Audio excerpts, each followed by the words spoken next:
Welcome students and my dear parents. Congratulations to everyone. IIT, IISc Bengaluru seats వచ్చిన వాళ్ళందరికీ మరొకసారి congratulation. IIT సంబంధించి IISc Bengaluru సంబంధించి కాలేజ్ రిపోర్టింగ్ డేట్స్, ఏ institution dates ఎలా check చేసుకోవాలి, జాయినింగ్ ప్రాసెస్ ఎలా ఉంటుంది, మీరు ప్రీ ప్లాన్డ్గా ఎలా ప్లాన్ చేసుకోవాలి అనేది క్లారిఫికేషన్ ఈ వీడియోలో మీకు అర్థమవుతుంది. ప్రతి ఒక్కరూ వీడియో ఎండ్ వరకు కంపల్సరీగా చూడండి. అండ్ ఈ వీడియో ఓన్లీ ఐఐటి కానీ ఐఐఎస్సి బెంగళూరు సీట్ వచ్చిన స్టూడెంట్స్కి, పేరెంట్స్కి మాత్రమే. ఎన్ఐటి, ట్రిపుల్ జిఎఫ్టీ వచ్చిందన్న వాళ్ళు ఈ వీడియో అసలే చూడకండి, చూసి కన్ఫ్యూజ్ అవ్వకండి. ఫస్ట్ క్లారిఫికేషన్, మీరు ఫస్ట్ రౌండ్లోనే సీట్ వచ్చింది, ఫ్రీజ్ చేసుకున్నారు. సో సీటు ఫ్రీజ్ చేసుకున్న స్టూడెంట్స్కి ఏముంటుంది, ఇంకా జోసా వెబ్సైట్లో మీరు ఏమీ చేయడం ప్రాసెస్ ఉండదు. ఐఐటికి సంబంధించి ఓన్లీ జోసా కౌన్సిలింగ్ మాత్రమే ఉంటుంది. ఒక్కసారి మీరు సీట్ ఫ్రీజ్ చేసుకున్నారంటే ఇంకా మీకు నెక్స్ట్ రౌండ్ నుంచి జోసా వెబ్సైట్లో ఎటువంటి ప్రాసెస్ కానీ వర్క్ కానీ ఏమీ ఉండదు.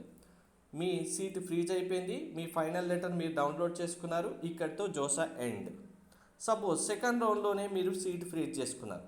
సెకండ్ రౌండ్లో మీకు సీట్ ఏదైతే వచ్చిందో ఆ సీటుకి సంబంధించి అలాట్మెంట్ లెటర్ డౌన్లోడ్ చేసుకున్నారు, అక్కడితో మీ ప్రాసెస్ ఎండ్. ఇంకా థర్డ్ రౌండ్ నుంచి జోసాలో ఎటువంటి ప్రాసెస్ ఉండదు.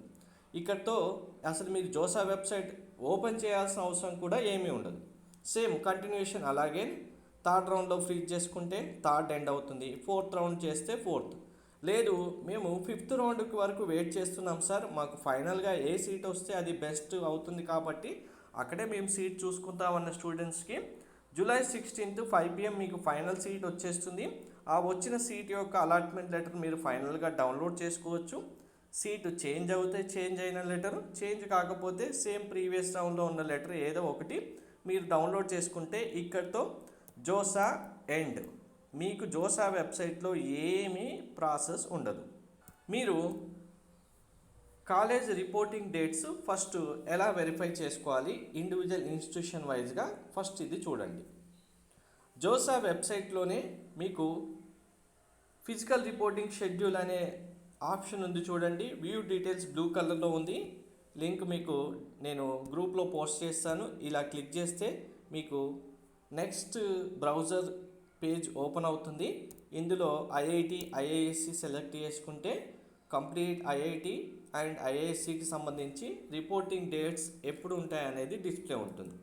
ఫస్ట్ థింగ్, సీటు ఫ్రీజ్ చేసుకున్న స్టూడెంట్స్ అయితేనేమో మీ ఐఐటి కన్ఫర్మ్ అవుతుంది కాబట్టి ఆ ఐఐటి సంబంధించి డేట్స్ మీరు వెరిఫై చేసుకొని మీ జర్నీ ప్లాన్ చేసుకోవచ్చు. ఐదర్ ఫ్లైట్ బుకింగా, ట్రైన్ బుకింగ్సా, మీరు బుకింగ్స్ ఉంటాయి కాబట్టి ముందుగా చేసుకోవడానికి ఉంటుంది. ఎవరైతే సీటు ఫ్రీజ్ చేసుకోకుండా ఫ్లోట్లోనే కంటిన్యూ అవుతున్నారో మీ ఫైనల్ సీట్ ఏది అవుతే, ఏ ఇన్స్టిట్యూషన్ వస్తే దానికి సంబంధించిన డేట్స్ చూసుకొని మీరు అప్పుడు ప్లాన్ చేసుకోవాల్సి ఉంటుంది. సార్ మరి మేము ఫిఫ్త్ రౌండ్ వరకు వెయిట్ చేస్తున్నాం కదా, మరి ఫిఫ్త్ రౌండ్లో సీట్ వచ్చిన తర్వాత ప్లాన్ చేసుకోవాలంటే మాకు టైం సరిపోతుందా, డేట్స్ ఉంటాయంటే డేట్స్ మీకు 1 or 2 or 3 days మాత్రమే గ్యాప్ ఉంటుంది. ఆ గ్యాప్లోనే మీరు అన్ని ఫ్లైట్ టికెట్స్ అయినా, ట్రైన్ టికెట్స్ అయినా మీకు అవైలబిలిటీ ఏమి ఉంటే అవి బుక్ చేసుకొని మీరు వెళ్ళాల్సిందే. దీనికి ఎవరు ఏమి చేయడానికి ఏమీ ప్రాసెస్ కూడా ఉండదు. షెడ్యూల్లో వాళ్ళు ఇచ్చిన డేట్స్ ఏవైతే ఉంటాయో ఆ డేట్కి వెళ్ళి మీరు రిపోర్టింగ్ చేయాల్సిందే. అది ఎలా చేస్తారు అనేది ఇంకా వీళ్ళు షెడ్యూల్లో ఇచ్చినట్టుగా ఒక 10 days గ్యాప్ అయినా ఇక్కడ ఇన్స్టిట్యూషన్ వాళ్ళైనా ఇవ్వాల్సింది, వాళ్ళు ఇవ్వలేదు. ఇంకా స్టూడెంట్ పేరెంట్ ఎలా అయినా వెళ్ళాల్సిందే అనేది కండిషన్. అక్కడ డేట్స్ ఏవైతే మెన్షన్ చేసి ఉంటాయో ఆ డేట్స్లో మీరు కంపల్సరీగా రిపోర్టింగ్ చేయాల్సింది. బట్ ఇక్కడ అన్ని ఇన్స్టిట్యూషన్స్కి ప్రొసీజర్స్ సేమ్ ఉండదు, డేట్స్ కూడా సేమ్ ఉండవు. ఇండివిజువల్ ఇన్స్టిట్యూషన్కి ఇండివిజువల్గా సపరేట్ డేట్స్ ఉంటాయి. సపోజ్ ఇప్పుడు భువనేశ్వర్స్ ఉంది, అన్ని ఇన్స్టిట్యూషన్స్ ఇక్కడ డేట్స్ అప్డేట్ చేస్తాయని కాదు, కొన్ని లేట్గా కూడా అప్డేట్ చేస్తే ఆల్రెడీ చేసిన డేట్స్ అప్డేట్లో ఉంటే మాత్రం మీరు వెరిఫై చేసుకోండి. ఇప్పుడు భువనేశ్వర్ క్లిక్ చేస్తే ఇక్కడ డేట్స్ ఏమని ఇచ్చారు చూడండి. Date of reporting at campus 25th నుంచి 28th వరకు ఇచ్చారు. ఫైనల్ రౌండ్ 16th జూలై అయితే మీకు ఆటోమేటిక్గా ఒక 5 days గ్యాప్ అయితే మినిమం కంపల్సరీ ఉంటుంది. మరి ఇప్పుడే టెన్షన్ పడకండి, 5 to 7 days మినిమం గ్యాప్ ఉంటుంది. ఇక్కడ అన్ని institutions almost 22nd, 23rd, 24th నుంచే ఇచ్చాయి కాబట్టి మీకు 8 daysలో మీ ప్లానింగ్ చేసుకోవడానికి ఉంటుంది. డేట్ ఆఫ్ రిపోర్టింగ్ 25th నుంచి 28th వరకు ఇచ్చారు. డేట్ ఆఫ్ రిజిస్ట్రేషన్ 29th, అంటే మీరు కాలేజీలో మళ్ళీ రిజిస్ట్రేషన్ ప్రాసెస్ కంప్లీట్ చేసుకోవాలి. ఇంటరాక్షన్ విత్ పేరెంట్స్ 29th రోజే ఇచ్చారు. ఓరియంటేషన్ క్లాసెస్, కాలేజ్ ఎలా ఉంటుంది, బ్రాంచ్ ఎలా ఉంటుంది, ఓరియంటేషన్లో చెప్తూ ఉంటారు 30 రోజు. క్లాసెస్ 31st నుంచి స్టార్ట్ అయిపోతాయి. ఇక్కడ నుంచి స్టూడెంట్ కంటిన్యూషన్ క్లాసెస్ రన్ అవుతాయి. మీరు డేట్ ఆఫ్ రిపోర్టింగ్ ఇక్కడ డేట్ 25th రోజు ఇచ్చారంటే 24th రోజే మీరు అక్కడ ఉండాలి. అలా ఇన్స్టిట్యూషన్ ప్లేస్కి మీరు రీచ్ అయ్యేలాగా చూసుకోవాలి. లగేజ్తో పాటు కంపల్సరీగా వెళ్ళాల్సిందే. వెళ్ళి రిపోర్టింగ్ చేసి బ్యాక్ వస్తాం సార్, మళ్ళీ తర్వాత తీసుకెళ్తాం స్టూడెంట్ని, లేదు అంటే మళ్ళీ ఇంకొకసారి వెళ్తాం, ఇలాంటివి ఉండవు. క్లాసెస్ రన్ అవుతాయి.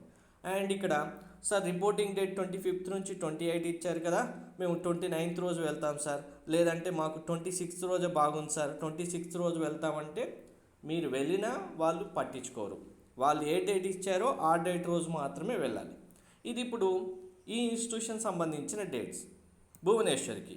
అలాగే అన్ని ఇన్స్టిట్యూషన్లో ఈ రిపోర్టింగ్ డేట్స్, యాక్టివిటీస్ సేమ్ ఉండవు. మీకు చూపిస్తాను చూడండి. ఇప్పుడు భువనేశ్వర్ చూసాం కదా. నెక్స్ట్ మీకు ఇప్పుడు సపోజ్ ఖరగ్పూర్ ఉంది, హైదరాబాద్ ఉంది. వీళ్ళు ఏమి ఇచ్చారు చూడండి. For detail information academics, fee structure, orientation schedule, visit IIT Hyderabad website అని ఇచ్చారు. ఇలా ఆ కాలేజ్ యొక్క వెబ్సైటే విజిట్ చేయాలని ఇస్తే మీరు ఇక్కడ వెబ్సైట్ లింక్ ఏదైతే ఉంటుందో అది ఓపెన్ చేసి అందులో అనౌన్స్మెంట్లో ఏమైనా ఇచ్చారా లేదా అనేది మీరు వెరిఫై చేసుకోవాలి. అనౌన్స్మెంట్లో welcome to BTech BDS students 2026 batch అని ఉంది కదా. అన్ని వెబ్సైట్లలో సేమ్ ఇలా డిస్ప్లే ఉంటుందని కాదు, కొన్ని నోటిఫికేషన్ అని మెన్షన్ చేసి ఉంటాయి, కొన్ని వెబ్సైట్లో అనౌన్స్మెంట్ అని ఉంటుంది, వెల్కమ్ టు ఫ్రెషర్స్ అని ఆటోమేటిక్గా డిస్ప్లే ఉంటుంది. మీరు వెబ్సైట్ కాస్త వెరిఫై చేసుకుంటూ ఉండాలి. వెల్కమ్ టు బీటెక్ బీడిఎస్ అని ఉంది కదా. ఇప్పుడు ఐఐటి వాళ్ళకు హైదరాబాద్ సంబంధించి షెడ్యూల్ ఓపెన్ చేస్తేనే వస్తుంది, ఆటోమేటిక్గా జోసా వెబ్సైట్లో లేదు. వీళ్ళు ఏమి ఇచ్చారు చూడండి. వీళ్ళ ప్రాసెస్లో రిపోర్టింగ్ 20 జూలై ఇచ్చారు చూడండి. ఇక్కడ బయోమెట్రిక్ రిజిస్ట్రేషన్ సేమ్ 20 జూలై రోజు ఉంది. ఓరియంటేషన్ ప్రోగ్రామ్ 21 నుంచి 25th ఉంది. క్లాసెస్ 27th నుంచి స్టార్ట్ అయిపోతాయి. సో ఇప్పుడు నెక్స్ట్ ఇన్స్టిట్యూషన్, మీకు ఈ ఇన్స్టిట్యూషన్తో ఇంకా రిపోర్టింగ్ డేట్స్ క్లారిఫికేషన్ వస్తుంది. ఇదే ఫైనల్ నేను చెప్పేది. మీకు ఎందుకు డిఫరెంట్గా ఉన్నవి చూపిస్తున్నానంటే ఇక్కడ వెబ్సైట్లో చూడగానే మీరు కన్ఫ్యూజ్ అవ్వద్దు, మళ్ళీ మీరు టెన్షన్ పడొద్దు అనే చెప్తున్నాను. ఇప్పుడు ఐఐటి మద్రాస్ ఉంది. మద్రాస్ పైన క్లిక్ చేయగానే వీళ్ళు ఎలా ఇచ్చారు రిపోర్టింగ్ షెడ్యూల్ డేట్స్ అనేది ఒకసారి క్లారిటీగా చూడండి. సో ఇక్కడ ఐఐటి మద్రాస్ సంబంధించి బ్రాంచ్ వైజ్గా రిపోర్టింగ్ డేట్స్ ఇచ్చారు చూడండి. మనకు ప్రీవియస్గా 2 ఇన్స్టిట్యూషన్లో ఎలా ఇచ్చారు, భువనేశ్వర్, హైదరాబాద్, అందరు స్టూడెంట్కి ఒక డేట్ మెన్షన్ చేసి ఆ డేట్లోనే షెడ్యూల్ ఇచ్చారు. బట్ వీళ్ళు డేట్ వైజ్గా డిపార్ట్మెంట్ బ్రాంచెస్ అనేవి మెన్షన్ చేశారు. ఇలా మెన్షన్ చేస్తే ఈ బ్రాంచ్ వైజ్గా ఉన్న డేట్స్లోనే మీరు వెళ్ళాల్సి ఉంటుంది. సపోజ్ ఇప్పుడు మీకు metrology material science engineering branch మీకు అలాట్ అయింది. మీ డేట్ ఎప్పుడుంది, 23rd రోజు ఉంది, 2 PM to 5 PM వెళ్ళాల్సిందే. ఇక్కడ వీళ్ళ యాక్టివిటీస్ ఎలా ఉన్నాయి చూడండి క్లియర్గా. 24th వరకు అన్ని బ్రాంచెస్కి రిపోర్టింగ్ డేట్స్ ఉన్నాయి. ఆ తర్వాత 25th రోజు మార్నింగ్ ఇన్స్టిట్యూషన్లో ఓరియంటేషన్, పేరెంట్స్కి ఓరియంటేషన్ స్పెషల్గా మెన్షన్ చేశారు, ప్రీవియస్గా మెన్షన్ చేయలేదు ఇన్స్టిట్యూషన్లో. ఇక్కడ యాక్టివిటీ ఏది మెన్షన్ చేస్తే ఆ యాక్టివిటీ ఉంటుంది, మీరు దాన్నే ఫాలో అవ్వాల్సి ఉంటుంది. ఇప్పుడు మద్రాస్లో పేరెంట్ ఓరియంటేషన్ ఉంది కదా సార్, మరి మాకు IIIT హైదరాబాద్లో కూడా అలానే ఉంటుందా సార్ అంటే వాటికి ఎటువంటి ఆన్సర్స్ ఉండవు. మీకు క్లియర్గా ఆ ఇన్స్టిట్యూషన్ సంబంధించి యాక్టివిటీస్ ఏం మెన్షన్ చేస్తే వాటినే మీరు ఫాలో అవ్వాలి. వాళ్ళకు ఉంది మాకు లేదు, లేదంటే వాళ్ళకి షెడ్యూల్ ముందు ఇచ్చారు మాకు తర్వాత ఇచ్చారు, ఈ క్వశ్చనే అవసరం లేదు. ఇటువంటివి ఏమీ ఇంకా యాక్సెప్ట్ చేయడం జరగదు. మీ ఇన్స్టిట్యూషన్ ఏదైతే ఉంటుందో ఆ ఇన్స్టిట్యూషన్ యొక్క ఇన్స్ట్రక్షన్స్, యాక్టివిటీస్, రూల్స్ మీరు ఫాలో అవ్వాల్సిందే. పేరెంట్స్కి ఇక్కడ విజిటింగ్ కూడా అలో చేశారు డిపార్ట్మెంట్ వైజ్గా. నెక్స్ట్ డిపార్ట్మెంటల్ ఓరియంటేషన్ అంటే స్టూడెంట్కి ఏ బ్రాంచ్ అయితే అలాట్ అయిందో ఆ బ్రాంచ్ సంబంధించి కంప్లీట్ ఓరియంటేషన్ ఉంటుంది. క్లాసెస్ 30 జూలై నుంచి స్టార్ట్ అవుతాయి. ఇది మీరు ఇండివిజువల్గా మీ ఇన్స్టిట్యూషన్ ఏదైతే ఉంటుందో ఆ ఇన్స్టిట్యూషన్ సంబంధించి డేట్స్ విషయంలో మీ క్లారిఫికేషన్ రావడానికి ఇలా ఇన్స్టిట్యూషన్ వైజ్గా వెరిఫై చేసుకోవాల్సి ఉంటుంది. సో మరి మీరు ప్లానింగ్ ఎలా చేసుకోవాలి అంటే 23rd అని మెన్షన్ చేశారు అంటే 22nd రోజే మీరు రీచ్ అయ్యేలాగా చూసుకోవాలి. అండ్ ఇక్కడ ప్రతి ఇన్స్టిట్యూషన్ సంబంధించి ఐఐటీస్తో కొన్ని ఇన్స్టిట్యూషన్స్ పేరెంట్స్ స్టే చేయడానికి గెస్ట్ రూమ్స్, గెస్ట్ హౌసెస్ కూడా ప్రొవైడ్ చేస్తాయి. అది ప్రీ బుకింగ్ అనే ఆప్షన్ కూడా మీకు వీళ్ళు ఏదైతే డాక్యుమెంట్స్ ఇస్తారో అందులో ఉంటుంది. అన్ని ఇన్స్టిట్యూషన్స్కి ఉంటాయని కాదు. ఇప్పుడు ఐఐటి మద్రాసే ఉంది. ఐఐటి మద్రాసు పేరెంట్స్కి guest houses, guest rooms provide చేయడానికి పాసిబిలిటీ లేవు, మీ అకామిడేషన్ మీరే చూసుకోవాలని మెన్షన్ చేస్తారు. అలాంటప్పుడు ఏం చేస్తారు, ఇప్పుడు మీరు 23rd రిపోర్టింగ్ చేయాలి, 22nd రోజు మీరు రీచ్ అవ్వాలి. స్టూడెంట్తో పాటు పేరెంట్కు కూడా వెళ్ళొచ్చు, వెళ్తామనుకున్న వాళ్ళు వెళ్ళొచ్చు, మేము వెళ్ళము ఓన్లీ స్టూడెంట్నే పంపిస్తామన్న వాళ్ళు కూడా పంపించవచ్చు. కామన్గా ఇంకా ఐఐటీస్ అంటే కంపల్సరీగా అందరూ పేరెంట్స్ వెళ్తారు కాబట్టి మీరు మీ ప్లానింగ్ అయితే చేసుకోవాల్సి ఉంటుంది. 22nd రోజు మీరు అక్కడ రీచ్ అవుతే అవుట్ సైడ్ మీరు ఏదైనా బుకింగ్స్ చేసుకోవాలి, లేదు అక్కడికి వెళ్ళిన తర్వాత అయినా ఏదైనా హోటల్ చూసేసుకొని మీరు స్టే చేసుకోవడానికి స్టే అయితే కంపల్సరీగా మీ అరేంజ్మెంట్స్ మీరు చేసుకోవాల్సి ఉంటుంది. 23rd రోజు మార్నింగ్, లేదు సార్ మేము 23rd మార్నింగ్ హెల్దీ మార్నింగే వెళ్తాం సార్ అంటే మీకు అన్ఎక్స్పెక్టెడ్ రీజన్ వల్ల ఏదైనా లేట్ అయిందనుకోండి, అక్కడ మీరు మళ్ళీ హరీగా ఇంకా టెన్షన్లో ఉండాల్సి ఉంటుంది. అటువంటివి మాత్రం చేయకండి. ముందు రోజు వెళ్ళడానికి ట్రై చేయండి, వెళ్ళేలాగా ప్లానింగ్ చేసుకోండి. స్టే, అకామిడేషన్ అన్నీ కరెక్ట్గా వెరిఫై చేసుకోండి. ఇప్పుడు 22nd రోజు స్టే వెరిఫై చేసుకొని మీరు కన్ఫర్మ్ చేసుకుంటే మీరు పేరెంట్స్ ఎక్కడి వరకు ఉండొచ్చు ఐఐటి మద్రాస్లో అంటే ఇక్కడ ఏమి ఇచ్చారు చూడండి, department visiting 25th July 7 PM వరకు ఇచ్చారు. 7 PMతో ఐఐటి మద్రాస్లో పేరెంట్స్కు ఇంకా కంప్లీట్ ప్రాసెస్ అయిపోతుంది. మీరు అవుట్ సైడ్ వచ్చేసి కంప్లీట్గా మీ స్టే వేకెట్ చేసేసి మీరు రిటర్న్ వచ్చేయచ్చు. ఇంకా నెక్స్ట్ ప్రాసెస్ అంతా స్టూడెంట్స్ చూసుకుంటారు. కాలేజ్ ఇన్స్టిట్యూషన్లోనే జరుగుతుంది ప్రాసెస్ అంతా. స్టూడెంట్కి సంబంధించి ప్రతి ఒక్క ఇన్ఫర్మేషన్ మీకు కంప్లీట్ అప్డేట్స్ వెళ్ళినప్పుడే ఇన్స్టిట్యూషన్లోనే ప్రొవైడ్ చేస్తారు. అండ్ ఇప్పుడు జాయినింగ్ ప్రాసెస్ సంబంధించి క్లారిటీగా వినండి. ఇన్స్టిట్యూషన్ వైజ్గా కామన్గా మీరు ఫస్ట్ ఏంటి, ఫీ పేమెంట్ క్లారిఫికేషన్ తీసుకోవాలి. ఫీ పేమెంట్ సంబంధించి ఇప్పుడు ఇన్స్టిట్యూషన్ వెబ్సైట్ ఉంది కదా, వెబ్సైట్ ఓపెన్ చేస్తే వెబ్సైట్లో మీకు ఒక డాక్యుమెంట్ ఇస్తారు. ఇక్కడ క్లిక్ హియర్ అని ఉంటుంది, లేదంటే మీకు ఏ ఇన్స్టిట్యూషన్ వస్తే ఆ ఇన్స్టిట్యూషన్ సంబంధించిన వెబ్సైట్ ఓపెన్ చేస్తే అందులో డీటెయిల్స్ ఇన్ డీటెయిల్గా ఉంటాయి. ఫీ పేమెంట్ చేయడానికి మీకు వాళ్ళు లింక్ ప్రొవైడ్ చేస్తారు. ఆన్లైన్లోనే ఫీ పేమెంట్ చేయొచ్చు. ప్రొవైడ్ చేసిన లింక్లో మీరు ఫీ పేమెంట్ కంప్లీట్ చేసుకోవచ్చు. ప్రతి ఇన్స్టిట్యూషన్ సంబంధించి వాళ్ళ ఇన్స్టిట్యూషన్స్ ప్రొసీజర్ ఎలా అయితే ఉంటుందో, మీరు డైరెక్ట్గా ఇన్స్టిట్యూషన్కి వెళ్ళి పే చేయాలి అంటే డైరెక్ట్గా ఇన్స్టిట్యూషన్లో పే చేయాలి. లేదు ఆన్లైన్లోనే fee payment option link provide చేస్తామంటే ఆ లింక్లోనే మీరు ఓపెన్ చేసేసుకొని వెబ్సైట్లో ఫీ పేమెంట్ కంప్లీట్ చేయాల్సి ఉంటుంది. ఇక్కడ సార్ మాది ఎప్పుడు వస్తుంది అని మీరు అడగడం వల్ల ఎటువంటి యూజ్ ఉండదు. ఇన్స్టిట్యూషన్ వెబ్సైట్లో వాళ్ళు మీకు ఫ్రెషర్స్ సంబంధించి ఏవైతే డాక్యుమెంట్స్ ప్రొవైడ్ చేస్తూ ఉంటారో అవన్నీ మీరు టైం టు టైం చూసుకుంటూ ఉంటే అందులోనే డీటెయిల్స్ ఉంటాయి. కామన్గా ఇప్పుడు మీకు చూపిస్తుంది ఐఐటి మద్రాస్ సంబంధించి డేట్స్ ఇలా ఇచ్చారు కదా, కావాల్సిన డాక్యుమెంట్ లిస్ట్ ఏంటి అనేది కూడా ప్రొవైడ్ చేశారు చూడండి. డాక్యుమెంట్స్లో ఇక్కడ క్లియర్గా మెన్షన్ చేశారు. ఇలా ప్రతి ఇన్స్టిట్యూషన్ వాళ్ళ ఇన్స్టిట్యూషన్స్కి సంబంధించి మీరు ఏ డాక్యుమెంట్స్ తెచ్చుకోవాలి అనేది వాళ్ళు మెన్షన్ చేసినవి మీరు తీసుకెళ్లాల్సి ఉంటుంది. అందరికీ కామన్ డాక్యుమెంట్స్ అయితే అన్నీ ఉంటాయి. ఇన్స్టిట్యూషన్ బేస్ చేసుకొని స్పెసిఫిక్గా ఏమైనా ఉంటే అవి మీరు తీసుకెళ్లాల్సి ఉంటుంది. అండ్ మీరు కాలేజ్కి రిపోర్టింగ్ వెళ్ళడానికి డాక్యుమెంట్స్ మీరు క్యారీ చేస్తారు. బట్ ఇక్కడ అన్ని ఇన్స్టిట్యూషన్స్కి సేమ్ ప్రొసీజర్ ఉండదు. మీకు ప్రీవియస్గా చెప్పినట్టు సపోజ్ ఇప్పుడు ఇది 2025 సంబంధించి డాక్యుమెంట్ ఐఐటి ఖరగ్పూర్ సంబంధించి 2026 కూడా మీకు ప్రతి ఇన్స్టిట్యూషన్ సంబంధించి డాక్యుమెంట్ రిలీజ్ చేస్తారు. ఒక్కసారి క్లారిటీగా చూడండి. ఈఆర్పి అనేది ఉంటుంది, అంటే స్టూడెంట్ ఇన్ఫర్మేషన్ సిస్టమ్ అనేది ప్రతి ఒక్కరికి పర్సనల్ ఇన్ఫర్మేషన్ పోర్టల్ అనేది ఉంటుంది. అందులో డీటెయిల్స్ అయితే ప్రతి స్టూడెంట్ సంబంధించి ఇండివిజువల్గా మీరు లాగిన్ చేస్తే వచ్చే డీటెయిల్స్ ఉంటాయి. సో ఇక్కడ ఈ ఐఐటి ఖరగ్పూర్ సంబంధించి 2025లో ఏం మెన్షన్ చేశారు చూడండి. Uploading the necessary documents on ERP before the physical registration process. అంటే మీరు ఇన్స్టిట్యూషన్కి రిపోర్టింగ్ చేయడానికంటే ముందే మీ ఈఆర్పి పోర్టల్లో మీ డీటెయిల్స్ అన్నీ కంప్లీట్ చేయాలని ఇచ్చారు. ఇక్కడ ఖరగ్పూర్ సంబంధించి చెప్తున్నానంటే అన్ని ఇన్స్టిట్యూషన్కి ఇలానే ఉంటుందని కాదు, అన్ని ఇన్స్టిట్యూషన్కి నేమ్ ఈఆర్పి అనే ఉంటుందని కాదు.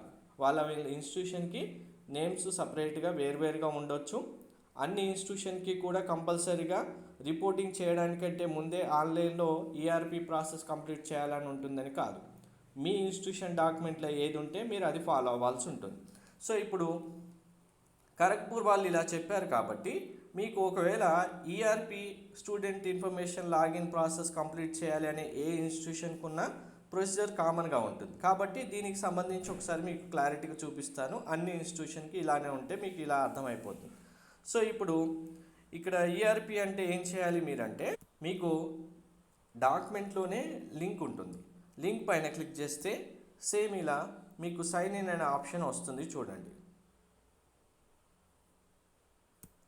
సైన్ అప్ అనే ఆప్షన్ కూడా వస్తుంది. అంటే మీ లాగిన్ ఫస్ట్ టైం చేస్తున్నారు కాబట్టి లాగిన్ క్రియేట్ చేసుకోవాలి. ఇలా క్లిక్ చేసినప్పుడు ప్రతి ఇన్స్టిట్యూషన్ సంబంధించి మీరు ప్రతి ఒక్కరూ న్యూ అడ్మిషన్ అనేది సెలెక్ట్ చేసుకోవాల్సి ఉంటుంది. ఇక్కడ న్యూ అడ్మిషన్ కాకుండా కొన్ని ఇన్స్టిట్యూషన్స్ 2026 బ్యాచ్ అని వస్తాయి, న్యూ స్టూడెంట్స్ అని వస్తాయి. ఏదొచ్చినా మీరు న్యూగా ప్రాసెస్ చేస్తున్నారు కాబట్టి ఫస్ట్ సెలెక్షన్ చేసుకొని మీ రోల్ నెంబర్, మీ నేమ్, ఇలాంటి ఏవైతే డీటెయిల్స్ ఎనేబుల్ అయి ఉంటాయో ఆ డీటెయిల్స్ ఫిల్ చేసి మీరు పాస్వర్డ్ క్రియేట్ చేసుకోవడం, లేదంటే డైరెక్ట్గా లాగిన్ చేయడం ఏదైతే ఉంటుందో ఆ ప్రాసెస్లో మీరు ఫస్ట్ సైన్ అప్ అవ్వాలి.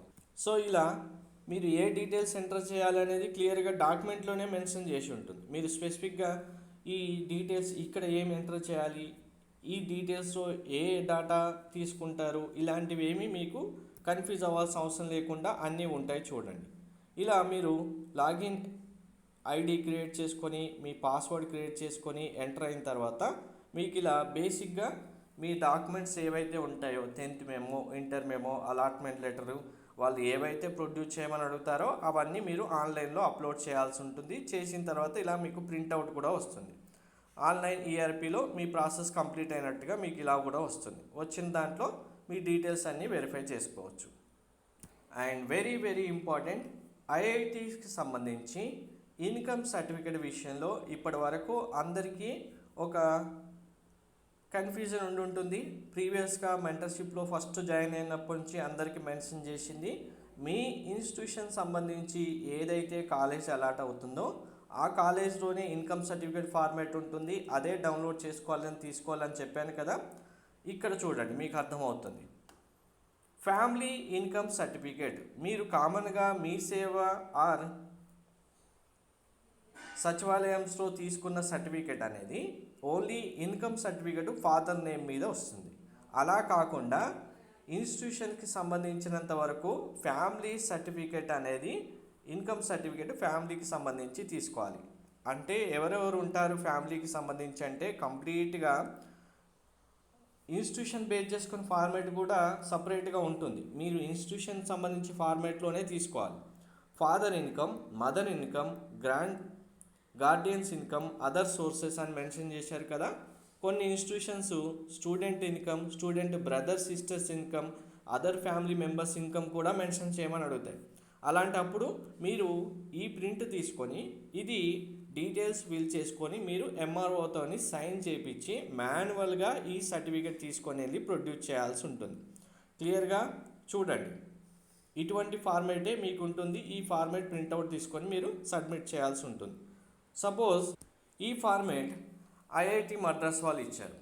ఇందులో ఏముంది చూడండి, డీటెయిల్స్ ఏం మెన్షన్ చేయమన్నారు. ఇక్కడ చూడండి, candidate income, father income, mother income, spouse income, any other sources, siblings over 18 years and brothers and sisters ఉంటే వాళ్ళు 18 years అబోవ్ ఉంటే వాళ్ళ ఇన్కమ్ కూడా ప్రొఫెషన్ కూడా మెన్షన్ చేయమని ఇచ్చారు.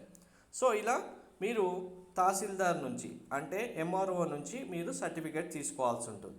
దీంతో పాటు ఇన్కమ్కి అఫిడవిట్ కూడా ఇవ్వమని చెప్పి మెన్షన్ చేయడం జరిగింది. సో అఫిడవిట్ కూడా మీరు, అఫిడవిట్ అంటే లాయర్ నోటరీ ద్వారా తీసుకోవాల్సి ఉంటుంది. నెక్స్ట్ ఇక్కడ మీకు ప్రతి ఇన్స్టిట్యూషన్ సంబంధించి కొన్ని అండర్టేకింగ్ ఫామ్స్ ఉంటాయి. అంటే మీరు సెల్ఫ్గా స్టూడెంట్ సైన్ చేయడం, పేరెంట్స్ సైన్ చేయడం అనేవి ఉంటాయి. ఆ ఫార్మేట్స్ మీకు డైరెక్ట్గా వాళ్ళే ప్రొవైడ్ చేస్తారు. మీకు ఇన్స్టిట్యూషన్ వెబ్సైట్లోనే డాక్యుమెంట్లోనే ఉంటాయి. ఆ ప్రింట్ తీసుకొని చేయించుకోవాల్సి ఉంటుంది. అండ్ మీరు జోసా వెబ్సైట్లో అప్లోడ్ చేసిన మెడికల్ సర్టిఫికేట్ ఉంటుంది కదా, అది కాకుండా ఇన్స్టిట్యూషన్ వైజ్గా సపరేట్గా మెడికల్ సర్టిఫికేట్ కూడా సబ్మిట్ చేయమని ఉంటుంది. ఈ మెడికల్ సర్టిఫికేట్ మీరు government doctor or any private డాక్టర్తోనైనా మీరు ఈ డీటెయిల్స్ అన్నీ ఫిల్ చేసుకొని సైన్ చేయించుకొని వెళ్ళొచ్చు. దీనికి ఎటువంటి శాంపుల్ ఉండదు, ఎటువంటి ప్రీవియస్ డాటాస్ కూడా ఎవరివి ప్రొవైడ్ చేయడానికి ఉండదు. ఎందుకంటే కాలేజ్కి వెళ్ళే వాళ్ళు డైరెక్ట్గా చేయించుకొని వెళ్తారు కాబట్టి కరెక్ట్ డీటెయిల్సే ఇందులో మెన్షన్ చేసుకొని వెళ్ళాలి కంపల్సరీగా. వీటికి సంబంధించి మీకు సింపుల్గానే ఉంటుంది. ఎస్ఆర్ నో విషయంలో ప్రతి ఇన్స్టిట్యూషన్కి ఫార్మాట్ డిఫరెంట్గా ఉంటుంది. ఆ డిఫరెంట్ ఫార్మాటే మీరు తీసుకొని వెళ్ళాల్సి ఉంటుంది. ఇక్కడ చూడండి, హెల్త్ సర్టిఫికేట్ మీకు మ్యాక్సిమం మెడికల్ సర్టిఫికేట్లో మీరు ఇచ్చిన దాంట్లో ఏదైతే ఉంటుందో అవే ఉంటుంది. మిగతా ఏవైనా ఎక్స్ట్రాగా ఉంటే డాక్టర్స్ టెస్ట్ చేసి అయినా ఇస్తారు. మీకు తెలిసిన వాళ్ళు ఉంటే కామన్గా నార్మల్ రిపోర్ట్ ఏవైతే ఉంటాయో అవి రాయడానికైనా ఉంటుంది. ఇక్కడ చూడండి, ఈసీజీ అడిగారు, చెస్ట్ ఎక్స్రే అడిగారు, blood group, haemoglobin, random blood sugar ఇవన్నీ అడిగారు. ఇవన్నీ ఎగ్జామిన్ చేసిన తర్వాత రాసేవి ఉంటాయి కాబట్టి రాస్తారు. మీకు తెలిసిన డాక్టర్ ఉంటే డైరెక్ట్గా నార్మల్గా రిపోర్ట్ రాస్తామంటే కూడా రాస్తారు. సో మీరు ఏ డాక్టర్తోనైనా మీరు సైన్ స్టాంపు చేయించుకోవచ్చు. డేటు ఉండాల్సిందే, అది ప్రైవేట్ డాక్టర్ అయినా గవర్నమెంట్ డాక్టర్ అయినా. ఇప్పుడు మీ అందరికీ క్లారిటీగా అర్థమైంది కదా. డేట్స్ విషయంలో మీకు ఏ ఇన్స్టిట్యూషన్ వస్తే ఆ ఇన్స్టిట్యూషన్ యొక్క డేట్స్ వాళ్ళు మెన్షన్ చేసిన యాక్టివిటీస్ వైజ్గా మీరు ఫాలో అవ్వాల్సి ఉంటుంది. నెక్స్ట్ ప్రొసీజర్ విషయంలో ఫీ పేమెంట్కి ఆన్లైన్లో ఆప్షన్ ఇస్తే ఆన్లైన్లో పే చేయాలి. ఆఫ్లైన్లో ఇన్స్టిట్యూషన్ వెళ్ళి పే చేయాలంటే ఇన్స్టిట్యూషన్లో పే చేయాల్సి ఉంటుంది. మీకు ఈఆర్పి లాగిన్, ఈఆర్పి నేమ్ డిఫరెంట్గా కూడా ఉండొచ్చు. ఫస్ట్ ఆన్లైన్లో ప్రొసీజర్ కంప్లీట్ చేసుకోండి అంటే ఫస్ట్ ఆన్లైన్లో మీ డీటెయిల్స్ అన్నీ ఫిల్ చేసి ప్రొసీజర్ కంప్లీట్ చేసుకోవాలి. ఇన్స్టిట్యూషన్ వైజ్గా కావాల్సిన డాక్యుమెంట్స్ ఏవైతే ఉంటాయో అవి మీరు తీసుకెళ్లాల్సి ఉంటుంది. కామన్ డాక్యుమెంట్స్ లిస్ట్ ఏముంటుందో మీకు మెన్షన్ చేస్తాను. ఇలా మెడికల్ సర్టిఫికేటు, అఫిడవిట్స్ ఏవైతే ఉంటాయో అది మీ స్పెసిఫిక్ ఇన్స్టిట్యూషన్కి ఏమిస్తే అవి మీరు తీసుకెళ్లాల్సి ఉంటుంది.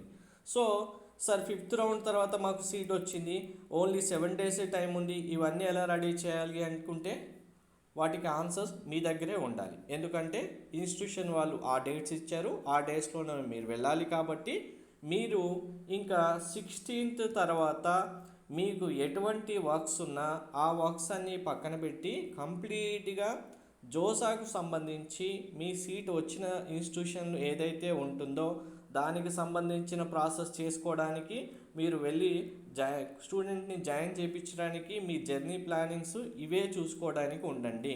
16th నుంచి ఎటువంటి ప్లానింగ్స్ మీరు పెట్టుకోకండి వేరేవి.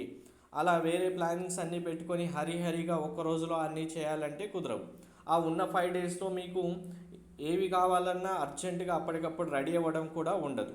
సో ఇక్కడ అలా అని చెప్పి మీరు టెన్షన్ పడాల్సిన, వరి అవ్వాల్సిన అవసరం ఇంకా అంతకంటే లేదు. ఎందుకంటే మీరు ఇన్స్టిట్యూషన్కి వెళ్ళినప్పుడు ఏ ఐఐటీస్కి అయినా సరే మీ దగ్గర సపోజ్ ఏదో ఒక డాక్యుమెంట్ మిస్ అయింది అనుకుందాం, ఏదో ఒక సర్టిఫికేట్ మిస్ అయింది అనుకుందాం. సో అలా చెప్పి మిస్ అయింది కదా అని చెప్పి మీ సీట్ క్యాన్సిల్ చేయడము, మిమ్మల్ని పంపించేయడము అంటూ జరగదు. మీకు జోసాలో సీట్ వచ్చిందంటే అది మీ సీటే, మీరు ఇంకా వరి అవ్వాల్సిన అవసరం లేదు. మీకు 1 month కానీ 45 days కానీ టైం ఇస్తారు. మీరు ఈ టైం లోపల ఇంటికి వచ్చేసి ఆ సర్టిఫికేట్ డాక్యుమెంట్ ఏదైతే ఉంటుందో మీరు student address, already institution address ఉంటుంది కాబట్టి పోస్ట్ చేస్తే అక్కడ స్టూడెంట్ ఆ డాక్యుమెంట్ రిసీవ్ చేసుకొని కాలేజీలో సబ్మిట్ చేస్తారు. ఏ ప్రాబ్లం ఉండదు. మీరు ఈ విషయంలో మాత్రం ముందే టెన్షన్ పడిపోయి మాకు అరే సర్టిఫికేట్ ఇది రాలేదే అది రాలేదే మా దగ్గర ఇది లేదు అంటూ వరి అవ్వకండి. అండ్ ఫ్యామిలీ ఇన్కమ్ సర్టిఫికేట్ అనేది మీరు చెప్పినట్టుగా ఎందుకు అవసరం అనేది అంటే, మీరు ఎస్సీ ఎస్టీ పీడబ్ల్యూడి స్టూడెంట్స్ అయితే ఇన్కమ్ సర్టిఫికేట్ మీరు ఏది ప్రొడ్యూస్ చేయకపోయినా ఫీ వేవర్ ఉంటుంది కాబట్టి మీరు ట్యూషన్ ఫీ కాకుండా మిగిలిన ఫీ అమౌంట్ పే చేస్తే సరిపోతుంది. బట్ ఎవరైతే జనరల్ ఓబీసీ ఈడబ్ల్యూఎస్ స్టూడెంట్స్ ఉంటారో మీ ఫ్యామిలీ ఇన్కమ్ ఇప్పుడు నేను చూపించినట్టుగా ఫ్యామిలీ ఇన్కమ్ సర్టిఫికేట్ ఫార్మాట్లో మీరు ఈ ఇన్కమ్ సర్టిఫికేట్ సబ్మిట్ చేస్తేనే ఈ ఫీ వేవర్ అనేది మీకు వస్తుంది. అలా అని చెప్పి మీరు ఇప్పుడు ఫస్ట్ సీట్ వచ్చింది, 5th రౌండ్ తర్వాత మీకు జూలై 16th తర్వాత ప్రతి ఇన్స్టిట్యూషన్ సంబంధించి ఫీ పేమెంట్ చేయడానికి లింక్స్ ఎనేబుల్ అవుతాయి. అందులో పే చేసే టైంలో మీరు ఇన్కమ్ ఎంత అని మెన్షన్ చేశారో అప్లికేషన్లో దానికి తగ్గట్టుగానే మీకు సపోజ్ బిలో 1 lakh అని మెన్షన్ చేస్తే ఈ ఫీ అమౌంటే ఉంటుంది, మీరు అది పే చేస్తే సరిపోతుంది. మీరు ఇన్కమ్ సర్టిఫికేట్ మళ్ళీ కాలేజ్కి వెళ్ళిన తర్వాత ఫార్మాట్ తీసుకొని మీరు ఎప్పుడైతే మీకు సబ్మిట్ చేయడానికి డేట్స్ మెన్షన్ చేస్తారో ఆ డేట్ మెన్షన్ చేస్తే మీకు ఈ ఫీ అనేది కంప్లీట్గా కంటిన్యూ అవుతుంది. ఒకవేళ మీరు అలాంటి ఫ్యామిలీ ఇన్కమ్ సర్టిఫికేట్ ప్రొడ్యూస్ చేయలేకపోతే మీరు డైరెక్ట్గా ఫుల్ ఫీ అమౌంట్ ఏదైతే ఉంటుందో ఆ అమౌంట్ పే చేస్తారు. అంతే తప్పించి మీరు అప్లికేషన్లో ఇన్కమ్ మెన్షన్ చేసి ఆ ఇన్కమ్ సర్టిఫికేట్ తీసుకోకపోతే మళ్ళీ మాకు సీట్ క్యాన్సిల్ చేస్తారా, మాకు మళ్ళీ ఏమైనా ప్రాబ్లం అవుతుందా సార్ అని డౌట్స్ మాత్రం పెట్టుకోకండి. సో ఫీ విషయంలో క్లారిటీగా ఎస్సీ ఎస్టీ పీడబ్ల్యూడి స్టూడెంట్స్ అయితే మీరు ఇన్కమ్ సర్టిఫికేట్ ఏమీ ప్రొవైడ్ చేయాల్సిన లేదు, ప్రొడ్యూస్ చేయాల్సిన అవసరం లేదు, డైరెక్ట్గా ట్యూషన్ ఫీ వేవర్ ఉంటుంది. General EWS OBC students family income below 1 lakh ఉంటే ఇది ఐఐటి మద్రాస్ సంబంధించి ఫీ చూపిస్తున్నాను మీకు. కామన్గా టోటల్ ఫీ అయితే కనుక 1,60,000 ఉంది చూడండి. మీకు బిలో 1 lakh ఉంటే మీకు ఓన్లీ 60,000 ఉంటుంది. 1 to 5 lakhs రేంజ్లో మీ ఇన్కమ్ ఉంటే కనుక ఇన్కమ్ సర్టిఫికేట్లో 9,94,000 ఉంటుంది. ఇలా మీ ఇన్కమ్ బేస్ చేసుకొని మీ ఫీ వస్తుంది కాబట్టి ఫస్ట్ ఫీ పేమెంట్ కంప్లీట్ చేసుకోవచ్చు. మీ అప్లికేషన్లో మీరు ఫీ రేంజ్ సెలెక్ట్ చేసిన దాన్ని బట్టి తర్వాత కాలేజ్కి వెళ్ళి ఇన్కమ్ సర్టిఫికేట్ ప్రొడ్యూస్ చేసుకోవచ్చు. ప్రాబ్లం ఉంటే డైరెక్ట్ టోటల్ ఫీ పే చేయమంటారు, లేకపోతే మీకు ఫీ వేవర్ కంటిన్యూ అవుతుంది. సో సార్ మేము ఇప్పుడు రౌండ్ 1లోనే సీట్ కన్ఫర్మ్ చేసుకున్నాం, కాలేజ్ ఇన్స్టిట్యూషన్లో డాక్యుమెంట్ రాలేదు సార్ అంటే రాదు, వచ్చే వరకు వెయిట్ చేయండి. ఫీ పేమెంట్ లింక్ ఎనేబుల్ అవ్వలేదు సార్ ఎప్పుడు పే చేయాలి సార్ అంటే లేదు, వాళ్ళు ఇన్స్టిట్యూషన్ వెబ్సైట్లో ఫీ పేమెంట్ చేయాలి అనే ఇలా డాక్యుమెంట్ ఇచ్చినప్పుడే మీరు పే చేయాలి, అప్పటి వరకు వెయిట్ చేయాల్సిందే. ఫైనల్గా 5th రౌండ్ తర్వాత అయితే అన్ని ఇన్స్టిట్యూషన్ సంబంధించి కంప్లీట్ డాక్యుమెంట్స్ వస్తాయి, ఫార్మాట్స్ వస్తాయి, మీరు ఏమేమి తీసుకెళ్ళాలి లిస్ట్ వస్తుంది, అన్నీ మీరు అప్పుడు వెరిఫై చేసుకోవచ్చు. అందరికీ అన్ని విషయాలు క్లారిటీగా అర్థమయ్యాయి కదా. Thank you.